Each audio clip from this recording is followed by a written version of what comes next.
Assalamu alaikum, I'm Aisha and you're watching SAMAA News. Here are today's headlines. Iran has reportedly sent the United States a new diplomatic proposal through Pakistani mediators aimed at reopening the Strait of Hormuz and ending the war. According to Axios, Iran's latest proposal focuses first on reopening the Strait of Hormuz and ending hostilities. The plan would delay negotiations over Iran's nuclear program until after an agreement is reached on maritime access and a ceasefire and the US blockade is lifted. White House spokesperson Olivia Wales has said that Trump has made clear that the United States holds the cards and would only make a deal that puts the American people first. White House says President Donald Trump has discussed a new Iranian proposal on resolving the war with Tehran with his top national security aides. White House Press Secretary Caroline Leavitt said the plan includes reopening the Strait of Hormuz and delaying nuclear talks. She added that Washington's core demands remain unchanged, including full access to the waterway and control over Iran's enriched uranium. At least 6 tankers carrying Iranian oil have been forced to turn back under the US blockade, highlighting growing disruption in the Strait of Hormuz. Ship tracking data shows a dramatic fall in traffic, with only a handful of vessels crossing, compared to over 100 daily movements before the war. The slowdown has effectively halted oil shipments to global markets, adding pressure on energy supply chains as the conflict continues.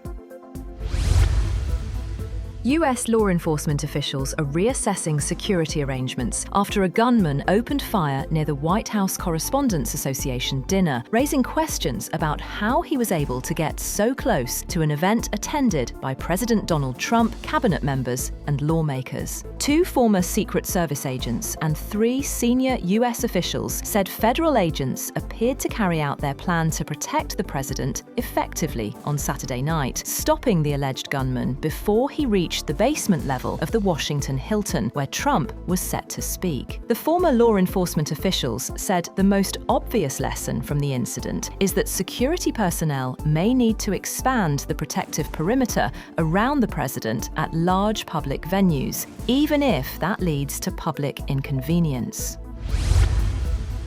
Meanwhile, Britain's King Charles and Queen Camilla are set to arrive in the United States later today for a 4-day trip, a tour which has taken on even greater prominence after the White House Correspondents' Dinner shooting and amid acrimony between the close allies. The state visit begins with a private meeting with self-proclaimed royal fan President Donald Trump and includes an address to Congress and a lavish dinner at the White House. Buckingham Palace said the trip would still go ahead as planned, following discussions between British and US authorities to determine if the incident would impact on the royals' plans.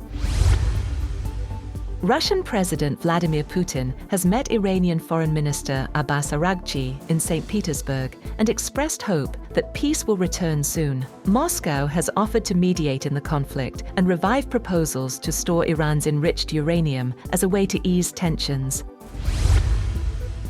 Israeli strikes have killed 14 people and wounded 37 as the Israeli military warned residents to leave 7 towns beyond the buffer zone it occupied before a ceasefire that has failed to fully halt hostilities. Lebanon's health ministry said the death toll included 2 children and 2 women. Israel said one of its soldiers was also killed as a fragile ceasefire came under further strain. A spokesperson for the Israeli military said in a statement on X that Lebanese armed group Hezbollah was violating the ceasefire and that Israel would act against it, telling people to head north and west away from the towns.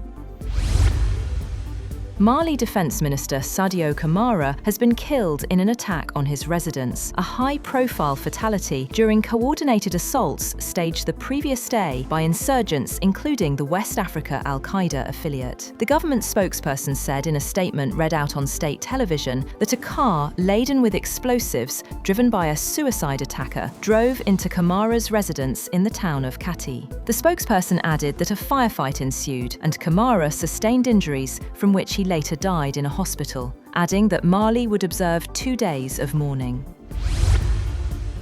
And at least 14 people were killed after a plane crash near Juba in South Sudan. The aircraft, a Cessna 208 Caravan, lost communication shortly after takeoff while en route to Juba. Authorities say all passengers and crew on board were killed, with early reports pointing to poor weather and low visibility as possible causes.